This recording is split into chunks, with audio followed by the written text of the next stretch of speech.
Suspension des réseaux sociaux au Gabon par le président Oligui. C'est sa décision. Il a été général de l'HCR, formé au renseignement.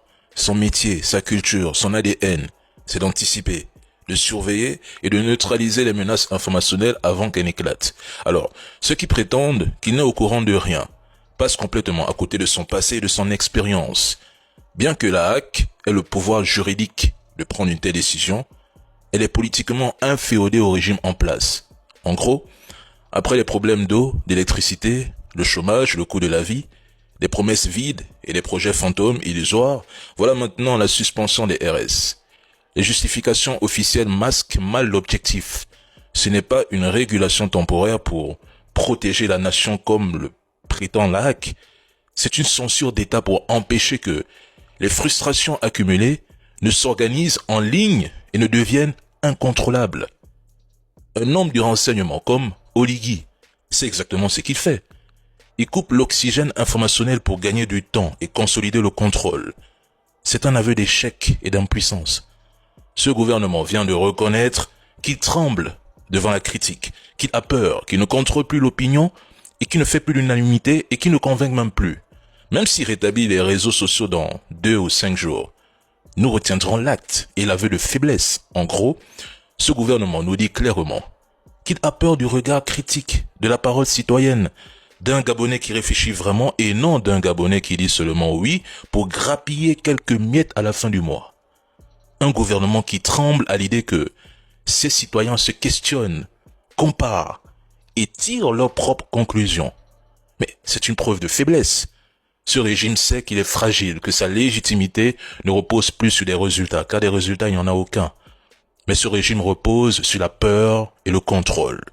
Et si, du jour au lendemain, vous vous réveillez, sans Facebook, sans TikTok, sans WhatsApp, coupé du monde numérique? C'est exactement ce qui vient de se produire au Gabon. Le président de la transition, Brice Clotaire Oligui Nguema, a pris une décision choc, suspendre les réseaux sociaux jusqu'à nouvel ordre. Une décision radicale. Une décision rare. Et surtout, une décision qui soulève une question explosive. Que se passe-t-il vraiment au Gabon? Car aujourd'hui, les réseaux sociaux ne sont pas seulement un outil de divertissement. Ils sont devenus le cœur de la communication, le cœur de l'information, le cœur du pouvoir. Couper les réseaux sociaux, ce n'est pas juste couper Internet. C'est ralentir la circulation des informations. C'est limiter la communication entre les citoyens. Et c'est, surtout, reprendre le contrôle du récit national. Mais pourquoi prendre une mesure aussi forte? Pour comprendre, il faut revenir au contexte. Depuis le changement de pouvoir historique qui a bouleversé le pays, le Gabon est entré dans une phase de transition. Une phase fragile. Une phase sensible. Une phase où chaque décision peut influencer l'avenir du pays. Dans ce type de situation, les réseaux sociaux deviennent une arme à double tranchant. D'un côté, ils permettent à la population de s'exprimer librement. Mais de l'autre, ils peuvent aussi amplifier les rumeurs, diffuser de fausses informations et provoquer des tensions. Une simple vidéo. Une simple publication. Un simple message. Et toute une nation peut s'enflammer en quelques heures. Les autorités le savent. Et c'est exactement ce qu'elles veulent éviter. En suspendant les réseaux sociaux, le pouvoir envoie un message clair. La stabilité passe avant tout. Le contrôle passe avant la vitesse. L'ordre passe avant le chaos. Mais cette décision a aussi un impact direct sur la population. Des milliers de jeunes utilisent les réseaux sociaux pour travailler. Des entrepreneurs vendent leurs produits sur Facebook et WhatsApp. Des créateurs publient sur TikTok. Des familles communiquent grâce à ces plateformes. En quelques secondes, tout cela peut être paralysé. Le silence numérique s'installe. Et avec lui, les questions. Est-ce une mesure temporaire? Est-ce une réponse à une menace réelle? Ou est-ce le signe de tensions plus profondes? Car dans le monde moderne, le pouvoir ne se joue plus seulement dans les rues. Il se joue aussi sur les écrans. Contrôler les réseaux sociaux, c'est contrôler la vitesse de l'information. Et contrôler l'information, c'est contrôler la perception.